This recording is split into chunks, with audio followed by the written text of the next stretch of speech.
The garage door was open. That's when I knew. My late husband's car was gone. 20 years of his life vanished overnight. My son sold it for a Paris trip with his wife. But one phone call the next morning changed everything. The man on the line said he had Dennis's car.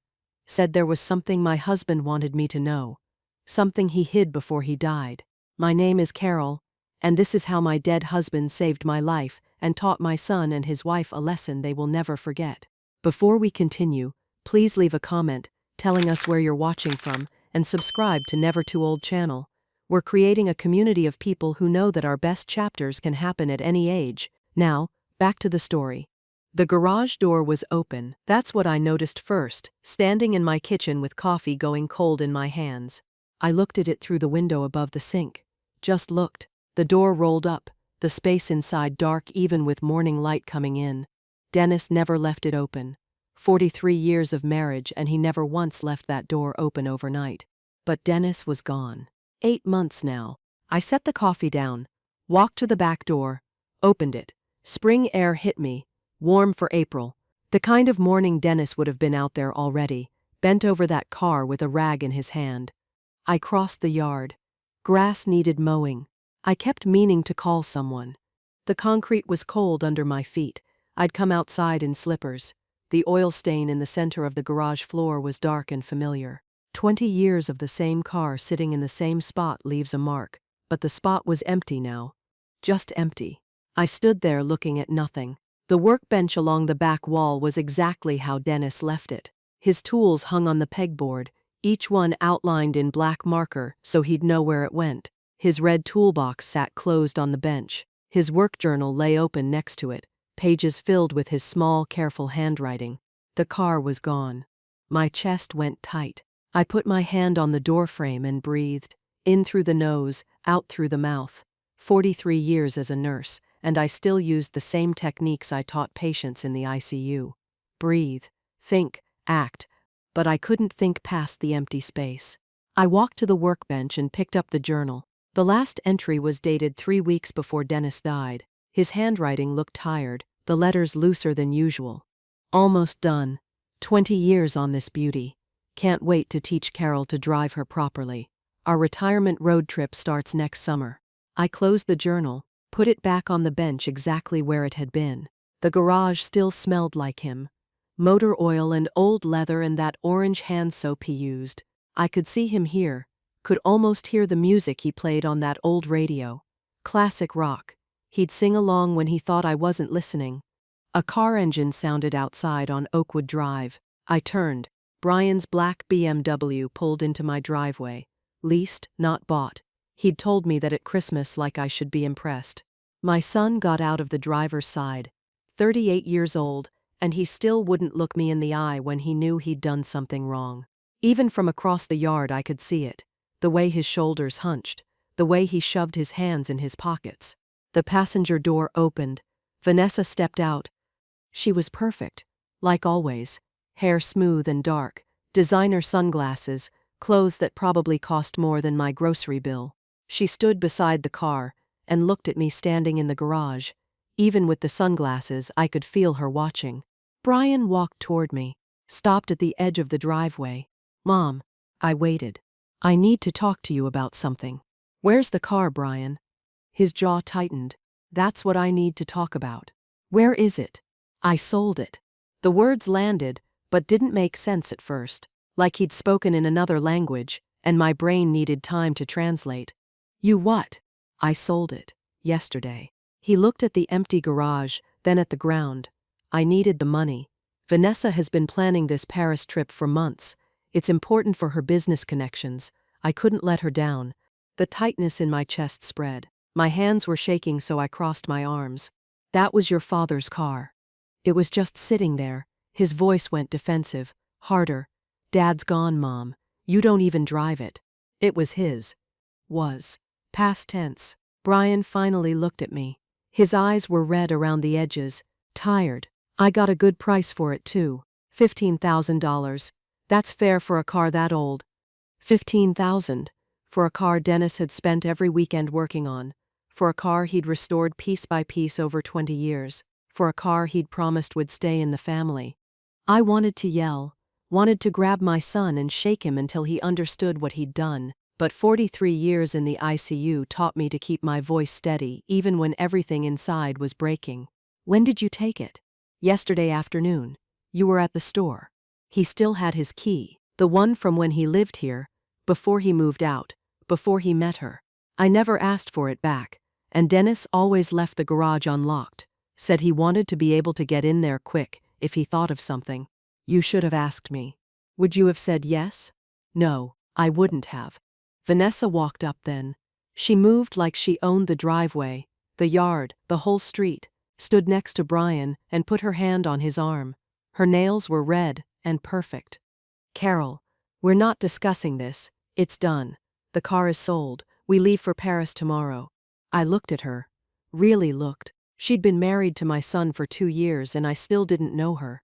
Didn't know where she grew up, or what her parents did, or anything real about her life before Brian. She smiled a lot, but it never reached her eyes. This is between me and my son. I'm his wife. What's between you and him is between all of us. Her voice was pleasant, reasonable, like she was explaining something simple to someone slow. Brian needed that money. The car was sitting unused. It made sense to sell it. It was his father's. His father is dead, she said it flat. Matter of fact, and Brian is trying to build a life. We both are. Surely you understand that. I didn't trust myself to speak, just looked at Brian. He wouldn't meet my eyes again. Vanessa's hand stayed on his arm, possessive. We'll send you photos from Paris, Vanessa said. She smiled. You'd love it there. The architecture, the museums, very romantic. The casual cruelty of that comment, like she didn't know what she was saying, or maybe she did. Brian shifted his weight. We should go. Still need to pack. Yes, Vanessa tugged his arm gently. We have an early flight. They walked back to the BMW. Brian glanced back once, just once, saw me standing there in Dennis's garage with my arms crossed and my slippers on. Then he got in the car. Vanessa's window rolled down. Take care of yourself, Carol. We'll see you when we get back.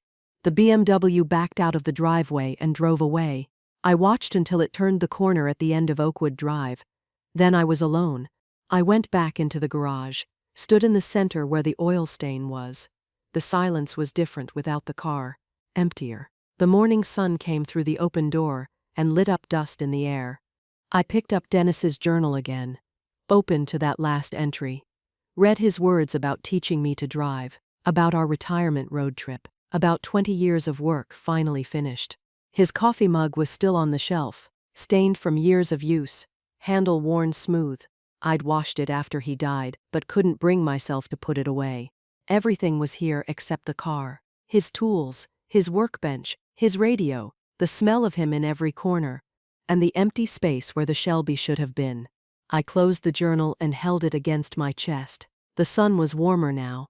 Somewhere down the street a dog barked. A lawnmower started up. Normal sounds. Normal morning. 8 months of being a widow, and I thought I'd cried all the tears there were. But standing in that garage, holding Dennis's journal, looking at the empty space our son had left, I felt them coming again. I locked the garage door, turned off the light, walked back to the house with the journal still in my hands. The empty space where the Shelby should be looked like a wound. The phone rang at 7 in the morning. I'd been awake since 4.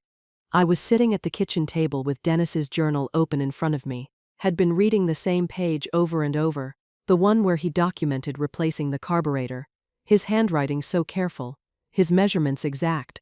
The phone kept ringing, unknown number. I almost didn't answer. Hello? Mrs. Bennett? A man's voice, rough around the edges like he'd been crying. This is Tom Graves from Graves Classic Auto. I have your husband's car. I sat up straighter. What? The Shelby. Your son brought it in Wednesday. I need you to come to the dealership, please. Right now if you can. There's something Dennis wanted you to know. My brain tried to make sense of the words. I don't understand. Dennis was my friend. A good friend. His voice cracked. I was at his funeral. I should have spoken to you then, but I couldn't. I'm sorry. Please, Mrs. Bennett, can you come? I remembered him now. Vaguely. A man standing in the back at the funeral home. Gray hair, dark suit. He'd left before I could greet anyone. Where are you? He gave me the address, industrial area on the east side of town. I wrote it down on the back of an envelope. I'll be there in 30 minutes. I got dressed, jeans and a sweater, found my keys, drove across town with my hands tight on the steering wheel. The morning traffic was light. I passed the hospital where I'd worked for 40 years. The parking lot was already full. The industrial area was all concrete and metal buildings. I found Graves' classic auto at the end of a long street. The building was clean, modern. Rows of vintage cars sat in the front lot behind a chain-link fence, all gleaming in the early sun. A man stood outside the main entrance. Gray hair, maybe 65, jeans and a button-down shirt. He was watching for me. I parked and got out. He walked toward me. His eyes were red. Mrs. Bennett, thank you for coming. You're Tom. Yes. He put out his hand. I shook it. His grip was firm but his hand was shaking. I'm Tom Graves. Your husband saved my life 25 years ago. I waited. He looked at the ground, took a breath. I needed a business loan. Had a dream of opening this place. No bank would touch me. Bad credit. No collateral. Just a dream and a lot of nerve. He looked up. Dennis co-signed for me. Risked his own credit and savings. For a stranger. I paid back every penny but the debt went deeper than money. He never told me. He wouldn't have. That's who Dennis was. Tom wiped his eyes. This dealership exists because of him. I've been successful. Built a good life. All because your husband believed in me when no one else did. When your son brought that Shelby in Wednesday, I knew it the second I saw it. Tom's voice went rough. Dennis talked about that car every time we ran into each other. Car shows, auctions. He'd show me pictures on his phone. Tell me about the progress. He was so proud of it. Brian said he sold it. He did. To me. Tom looked sick. Your son had no idea what he was selling. I asked him if he knew the value. He said 15,000 sounded fair. My stomach dropped. What's it really worth? Tom met my eyes. Around $180,000. It's a documented 1967 Shelby GT 500. One of 2,048 ever made. Dennis restored it to museum quality. The number didn't make sense. Couldn't make sense. 180,000. Yes, ma'am. Brian sold it for 15. Yes. I sat down on the curb. Just sat. Tom sat next to me. We stayed like that for a minute. Neither of us talking. I bought it from him, Tom said finally. Paid him the 15,000 because he was desperate. Said something about a Paris trip with his wife. But Mrs. Bennett, that car was never mine to keep. Why are you telling me this? Because Dennis made me promise. 2 years ago. Tom stood, held out his hand to help me up. Come inside. There's something you need to see. He led me through the building to the garage. The space was huge, white floors, bright lights overhead. 3 cars sat in a row under covers. Tom stopped at the last one, pulled the cover back. The Shelby sat there gleaming, burgundy paint perfect, chrome shining. I walked toward it slowly, put my hand on the hood. The metal was cool and smooth. I could feel Dennis in every line. I opened the driver's door, sat in the leather seat. It smelled like the garage at home. The steering wheel was worn where his hands had gripped it. Tom leaned against the doorframe. 2 years ago, Dennis asked me to help him install something, a hidden compartment. I looked up. Why? He said if anything ever happened to him, I needed to make sure you knew about it. Made me swear. Tom gestured to the dashboard. Behind the radio. I didn't look inside. He said this was for you and only you. My heart was pounding. Tom showed me how to release the panel. Press here, pull there. The radio face came away and behind it was a space, dark and hidden. Tom stepped back, walked out of the garage, left me alone. I reached into the compartment. My hand touched paper. I pulled out a manila folder, thick and heavy. Under it was a sealed envelope. My name on the front in Dennis's handwriting. And at the bottom, a small wooden box with a key inside. I opened the envelope first. Dennis's handwriting filled the page. Dated 2 months before he died.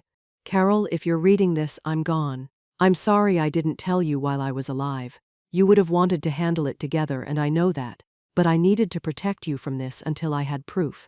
I've been investigating Vanessa for 18 months. She's not who she says she is. Her real name is Vanessa Cortland. She's done this before, twice that I've found so far. In this folder is everything I've gathered. Photos, documents, contact information for her previous victims. Their stories are the same. She targets men with aging parents and family assets. She's going to target our house, Carol. That's her pattern. She'll convince Brian that you're declining, that you need care, that the house should be sold. Then she'll disappear with the money. I confronted her once, carefully, watching her reaction. She's very good at what she does. Brian doesn't see it. He won't believe me without ironclad proof, and I don't have it yet. The key in this box is for our safe deposit box at First National. Box 447. Inside are stock certificates I bought in 1994 as a favor to a patient. Check the current value. You're taken care of financially. Tom knows to call you if anything happens to this car. He's a good man. Trust him. Protect yourself. Protect our son. He's a victim in this too. I love you. I'm still protecting you. Dennis, I read it twice, my hands shaking. Dennis knew. He knew about Vanessa, spent 18 months investigating her, died before he could finish. I opened the manila folder. Inside were photos. Vanessa at a wedding with a different man. Older, gray hair. Another photo. Different wedding. Different man. Marriage certificates. Copies. Vanessa Cortland married Stanley Wright, Phoenix, Arizona, June 2019. Vanessa Cortland married George Murphy, Tampa, Florida, March 2021. Newspaper clippings. Local man reports elderly mother's life savings stolen by daughter-in-law. Another one. Family business sold in suspected fraud case. Pages of Dennis's handwriting. Notes about Vanessa's behavior. Questions she'd asked about our house, about my health, about our assets, dates and times. At the back, contact information, phone numbers. Stanley Wright, Phoenix. George Murphy, Tampa. Dennis's final note at the bottom. Need more concrete proof before telling Brian. He won't believe me without it. She's too skilled. If you're reading this and I'm gone, please finish what I started. Protect our son. I closed the folder, held it against my chest. 8 months of me thinking I knew everything about our life together. 8 months of missing him and grieving him. He'd carried this alone. Tears came then. Not quiet ones, deep sobs that shook my whole body. I sat in Dennis's car, holding his investigation file, and cried for everything he'd tried to do. Tom came back after a few minutes, stood in the doorway, didn't say anything, just waited. I wiped my face, got out of the car, looked at him. He was protecting me even after he died. Tom nodded. That's who Dennis was. I need to call these men, Stanley and George. I need to know what happened to them. You can use my office. Take all the time you need. I looked at the Shelby, at the car Dennis spent 20 years building, at the secret compartment he'd installed with Tom, at the investigation he'd left for me to finish.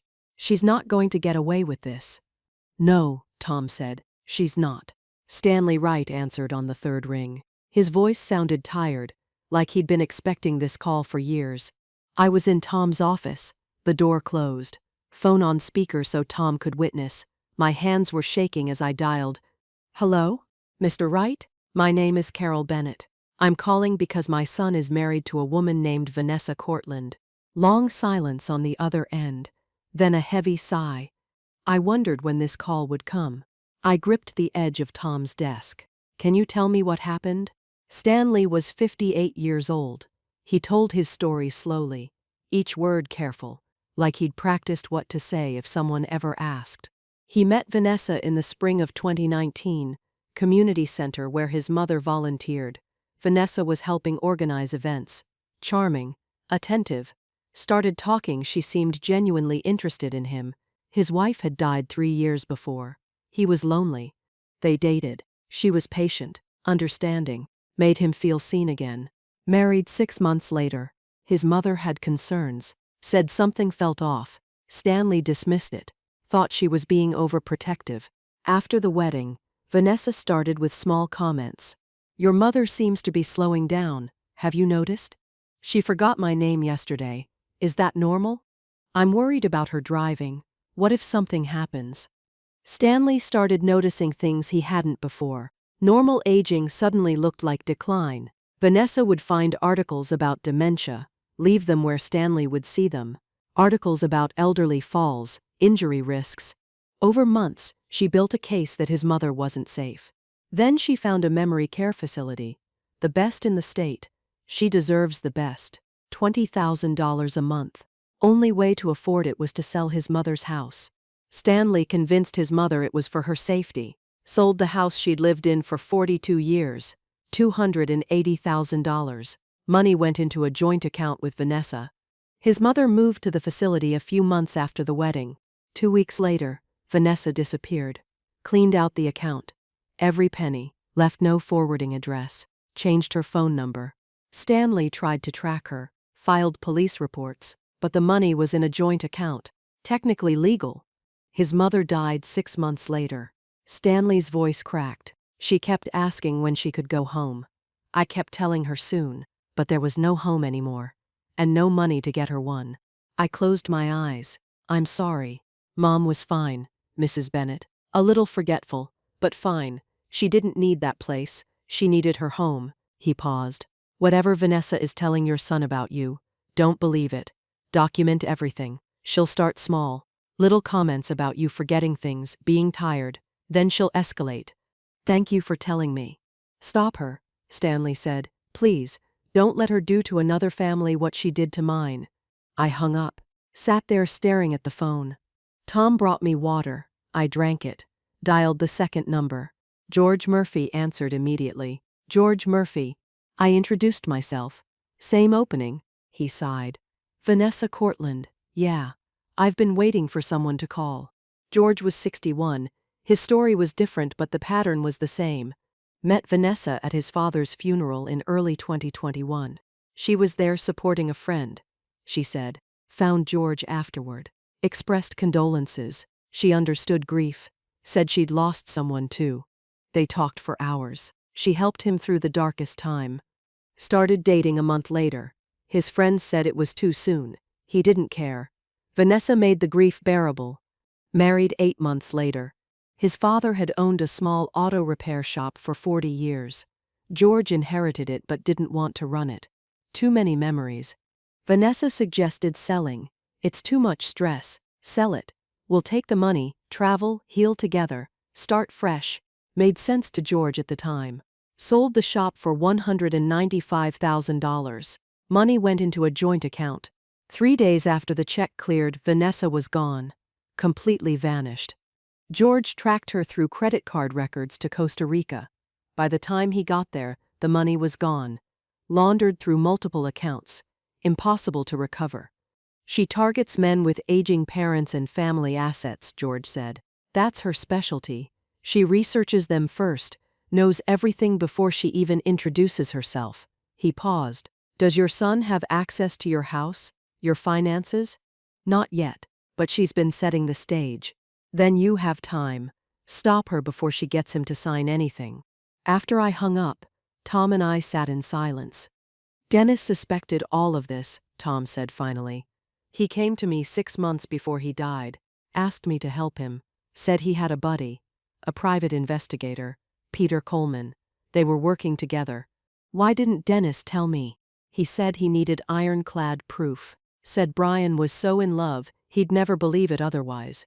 Tom pulled out a business card from his desk drawer. Peter's been waiting. Call him. I took the card. Peter Coleman, Private Investigations. A local number. First I need to go to the bank. First National was across town. I drove there with Dennis's investigation file on the passenger seat. The small wooden box with the key in my purse. The bank was busy. Friday afternoon. People cashing checks, making deposits. Normal business. I asked for access to the safe deposit boxes. The manager, a woman in her 50s, led me to the vault. Box 447. The key fit perfectly. Inside was a single envelope. I opened it. Stock certificates in a protective sleeve. Documentation. A letter from Dennis. Carol, I bought this stock as a favor to a patient in '94. His son was starting a tech company and needed investors. I gave him $5,000, never expecting anything. The patient died the next year, and I honestly forgot about these certificates. Found them last month while organizing files. Looked up the company and nearly fell over. This is worth more than we ever saved. This is for you, for our future, for security. If you're reading this from the safe deposit box, something happened to me. Sell these when you're ready. Live well, travel, stay independent. Don't let anyone convince you otherwise. You're taken care of. Dennis. I took the certificates to the bank manager. Can you tell me what these are worth?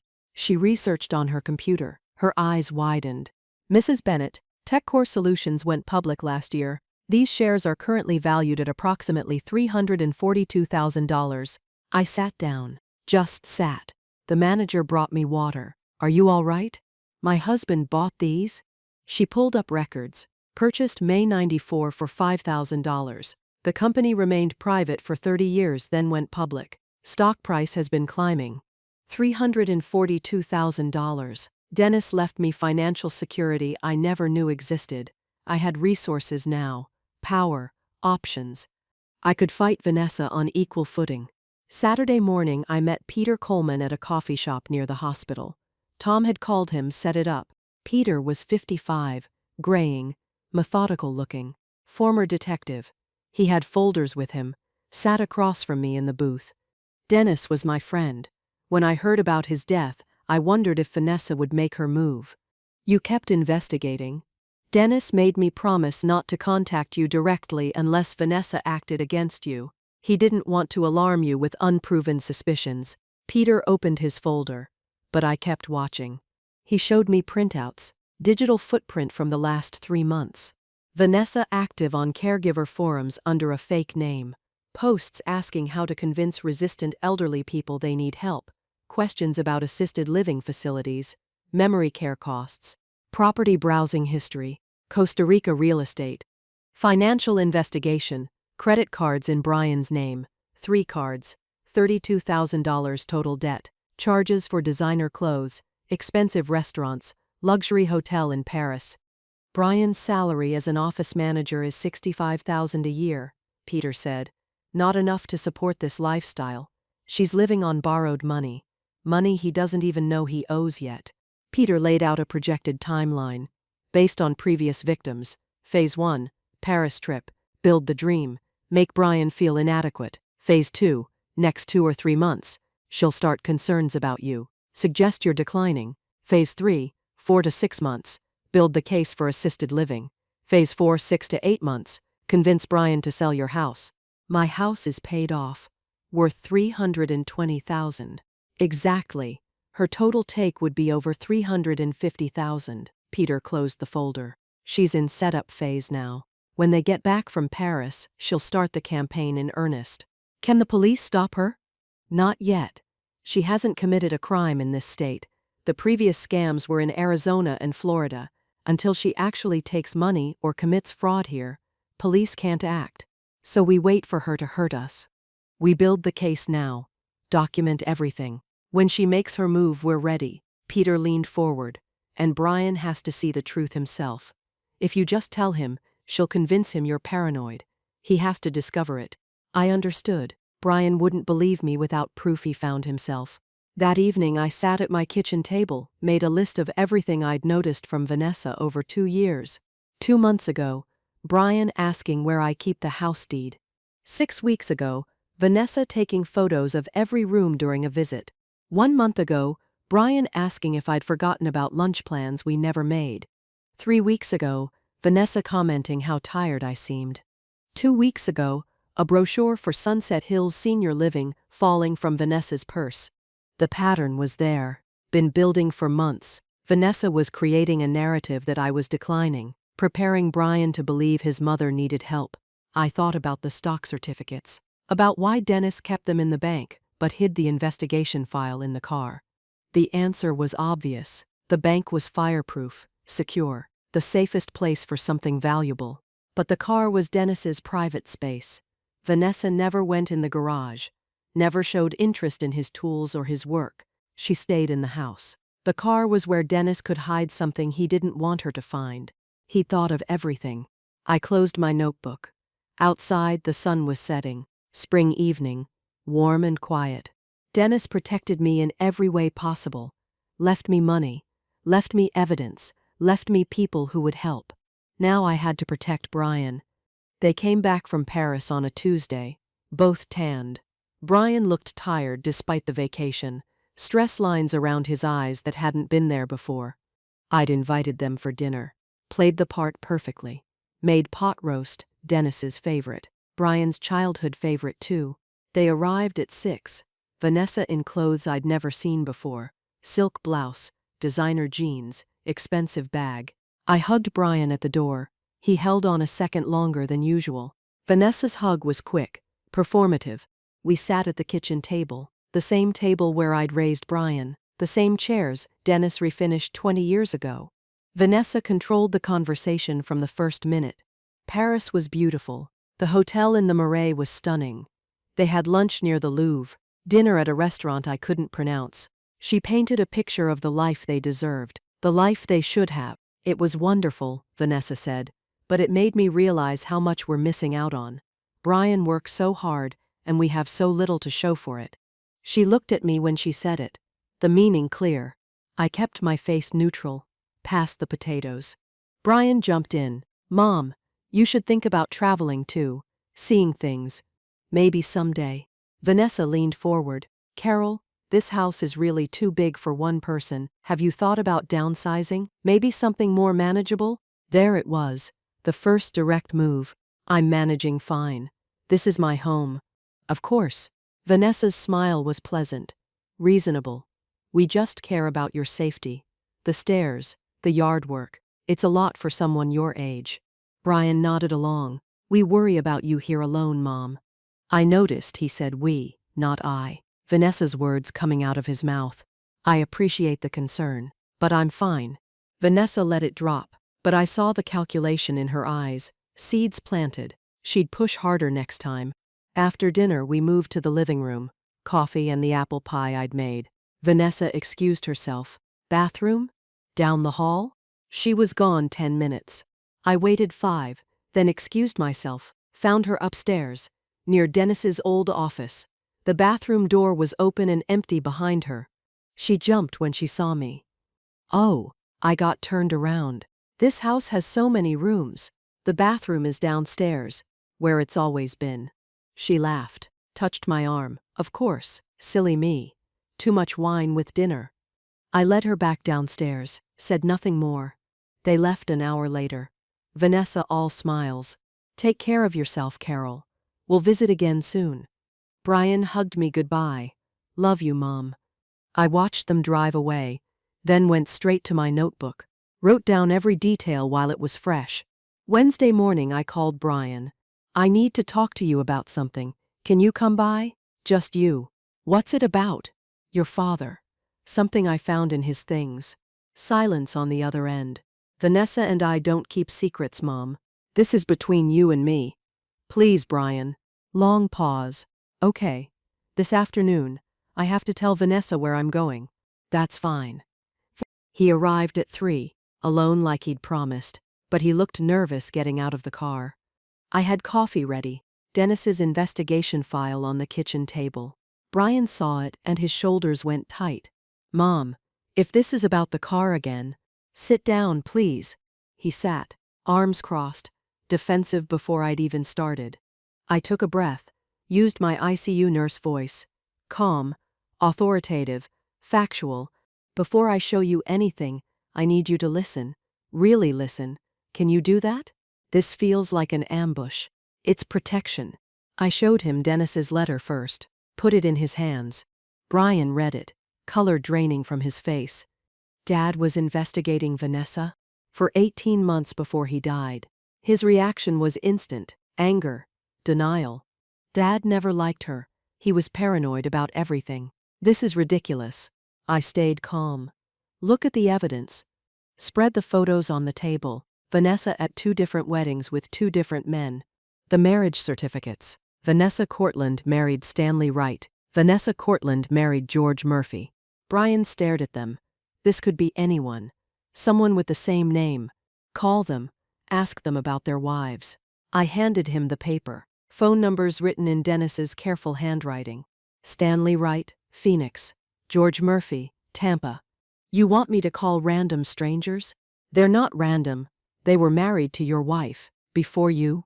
Brian stood, started pacing. This is insane. Vanessa wouldn't. She loves me. Then prove me wrong. Call them. Prove your father wrong. He grabbed the paper, crumpled it in his fist.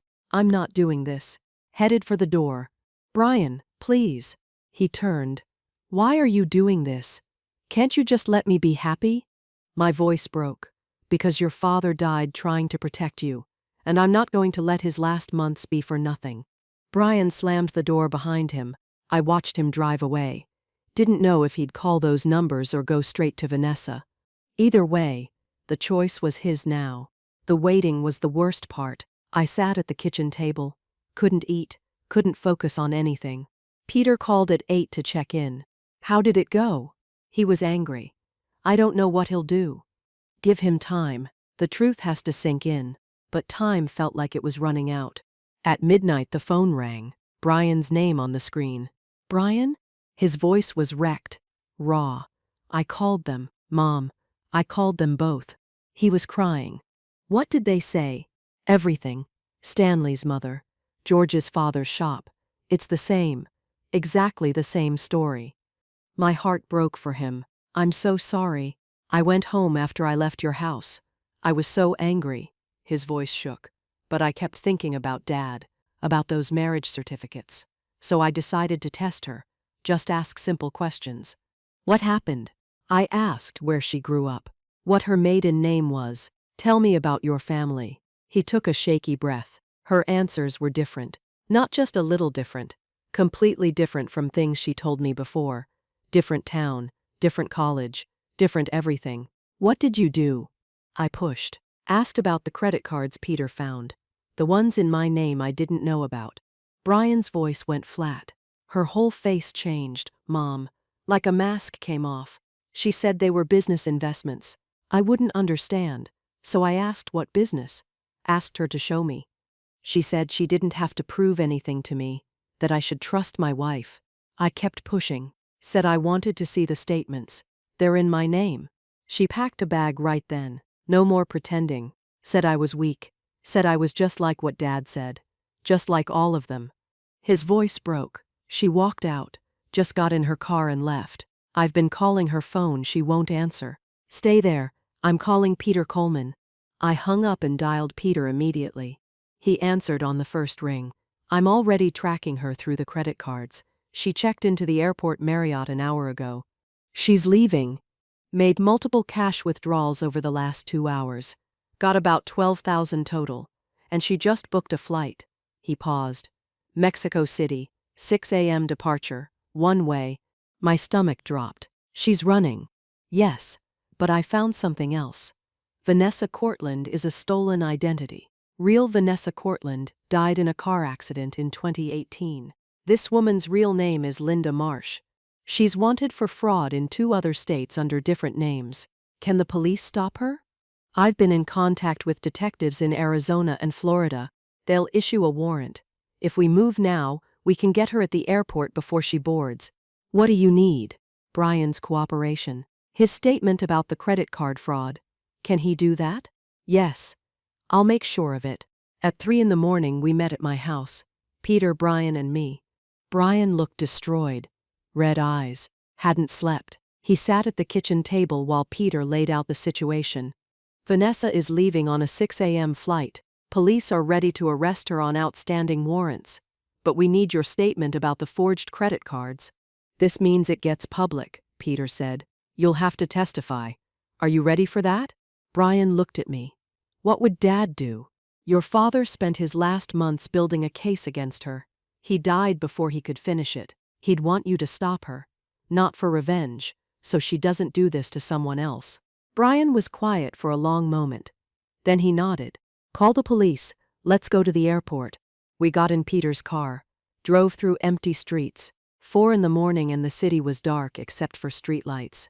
Brian sat in the back seat, staring at nothing. I reached back, took his hand. He held on tight. The airport was just waking up when we arrived. Coffee shops opening, fluorescent lights harsh overhead, business travelers pulling luggage, looking tired. We stood behind a column near security. Peter positioned us where we could see but stay back. Police were already there. 2 detectives in plain clothes near the checkpoint. Brian hadn't spoken since we got in the car, just stared ahead. I stayed close to him. 5:30. The security line started filling. Then Vanessa appeared.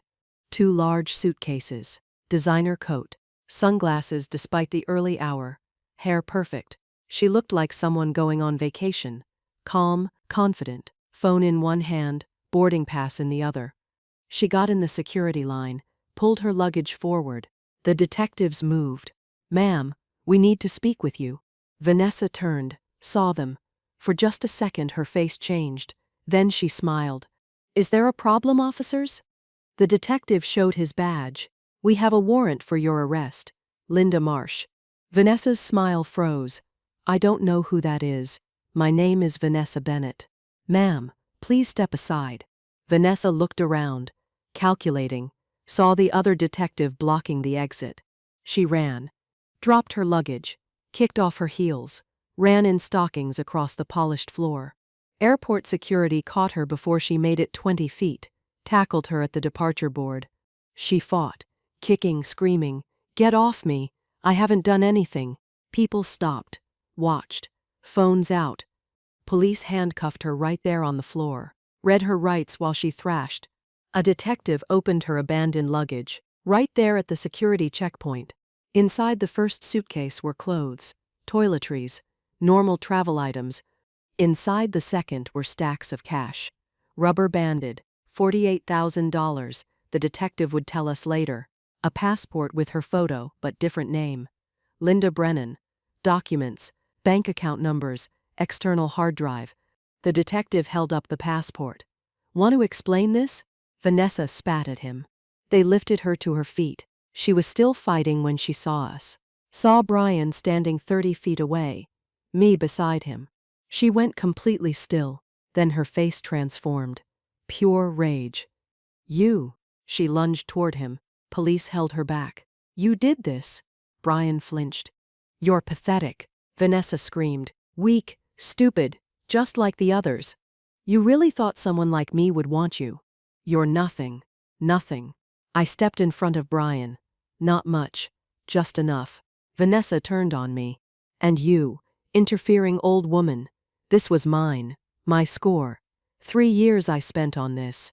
You should have minded your own business and died already." Her voice echoed through the terminal. People staring, recording. I didn't react, just stood there. Kept my hand on Brian's arm. Police dragged Vanessa away. She was still screaming threats, her voice fading as they took her through security doors. Then she was gone. Brian stood frozen, shake. "Let's go home," I said. 2 weeks later we were at the police station giving formal statements. Detective Ramirez explained what they'd found. Vanessa's real name was Linda Marsh. Born in Ohio, started running cons at 20. Small scale at first, graduated to identity theft and elder fraud. Vanessa Cortland was a stolen identity. Real Vanessa Cortland died in a car accident. Linda stole her identity and used it for the last 6 years.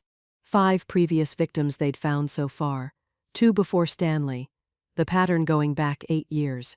Charges filed in 3 states. Arizona, Florida, and here. Identity theft, fraud, theft by deception, forgery. The prosecutor expected a plea deal. 12 to 15 years federal prison. Stanley Wright and George Murphy's cases were reopened with new evidence. They might recover some funds through civil suits. Brian's credit card debt was mostly forgiven. Fraud claims approved. 1 month later, Brian showed up at my door with 2 suitcases. "Can I stay here? Just for a while?" "Of course." He took his old room, same room from high school. Posters still on the walls, football trophies on the shelf. Divorce was granted. Annulment, actually. Marriage never legally valid.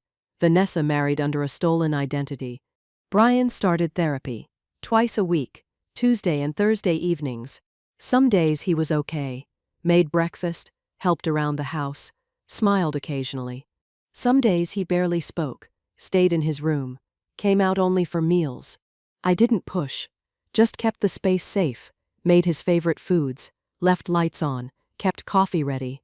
Years as a nurse taught me about healing. It's not linear, It's messy, it takes time. 2 months after the airport, the prosecutor called. Vanessa took the plea deal. 12 years. Federal prison. I told Brian over dinner. He just nodded. Didn't say anything. That Saturday I found him in the garage. He was sitting on Dennis's old work stool, holding the work journal, tears running down his face. I stood in the doorway, waited. I found this on the workbench. His voice was thick. Started reading. He opened to a page from years ago. Dennis's handwriting filled it. Taught Brian to change the oil today. He's 12, old enough to learn. His hands are still small but careful. He listened to every word, so proud of him. Brian's hands shook, holding the page. Another entry from later. Brian came by to help with the engine rebuild. We worked all afternoon, barely talked, didn't need to. These are the days I'll remember. I barely remember this, Brian said. Working on the car with him. I was so young. I sat on the workbench beside him. He loved those days, talked about them all the time. I sold his car. Brian's voice broke. The car he spent 20 years on. For $15,000, for a trip to impress a woman who was planning to destroy our family. You didn't know. I should have known. Dad tried to warn me. Those last few months he kept asking about Vanessa, about our plans, about money. I thought he was being controlling. He wiped his eyes. Last conversation I had with him, we argued about her. I told him to back off, to let me live my life. He died a week later. I never apologized. My throat was tight. He knew you loved him. Brian shook his head. How could he? I chose her over him, over you, over everything he taught me. I pulled out the letter Dennis had left in the car, the one about needing proof before telling Brian. I'd been carrying it with me, waiting for the right moment. Read this. Brian took it, read Dennis's words about not wanting to break his heart without ironclad proof, about loving him, about Brian being a victim too. He understood, I said. He knew Vanessa was good at what she did. He didn't blame you. Brian broke down completely, deep sobs that shook his whole body. I held him. All those years being a mother, holding my son through every pain. This one cut the deepest. We sat in the garage for a long time, surrounded by Dennis's tools, his workbench, his radio, the smell of motor oil and old leather. Eventually Brian's tears stopped. He wiped his face with his sleeve. I wish the car was still here. His voice was raw. I'd learn everything about it, the way Dad wanted me to. I didn't say anything, just squeezed his shoulder. He closed the journal carefully, put it back on the workbench exactly where Dennis had left it. We walked back to the house, evening coming on, spring turning to summer, the air warm and thick. Inside, I made dinner. Brian set the table without being asked. The house felt different, not empty anymore, not quite whole yet either, but healing, slowly. I paid off Brian's remaining debt the week after Vanessa was sentenced. $5,000. What the fraud claims didn't cover, wrote the check and didn't mention it again. The stock certificates from Dennis gave me choices I never expected. $342,000, more money than we'd saved in our entire marriage. I thought about what to do with it. Stanley Wright, his mother dying heartbroken in a memory care facility she never needed. George Murphy, his father's shop sold, 40 years of work gone. I sent them each a check for $10,000, attached a note, for your mother's memory, from someone who understands. Carol Bennett, for Stanley. Similar words for George. For myself, I decided to stay in the house. Maybe travel a little, small trips, nothing fancy, stay independent like Dennis wanted. 2 months after the airport, on a Saturday morning, I heard an engine rumble outside. Deep, powerful, familiar. I looked out the kitchen window. The Shelby sat in my driveway, burgundy paint gleaming in the sun, Tom Graves behind the wheel. My chest went tight. Brian was upstairs. I heard his door open, his footsteps on the stairs. He'd heard it too. We both walked outside, stood on the front porch. Tom got out of the car, smiled when he saw our faces, bringing her home where she belongs. Brian stared at the car, couldn't move, couldn't speak. Tom walked toward us, held out the keys to me. This was never mine, Mrs. Bennett. Dennis built it for you. I tried to find words. Tom, you paid Brian $15,000. I know. Tom shook his head. But this car is worth more than money. Dennis would want you to have it. Want Brian to learn it. That's what matters. Brian's voice came out rough. I sold it. I threw it away. Tom looked at him. You were a victim too. Your dad knew that. That's why he built the case, to protect you. Tom handed me the keys. Dennis told me once that this car was never really his. It was always meant for his family, for the people he loved. He gestured to the garage. You want help backing her in? We opened the garage door together. Tom backed the Shelby into its spot, the same spot it had left months ago, the oil stain on the concrete still there. The engine shut off. Silence settled. Then the garage smelled like it should again. Motor oil. Old leather. Dennis. Tom got out, stood looking at the car for a moment. He'd be proud of what you did, he said to me. Stopping her. Protecting your son. He looked at Brian. And he'd be proud you came back. That you're healing.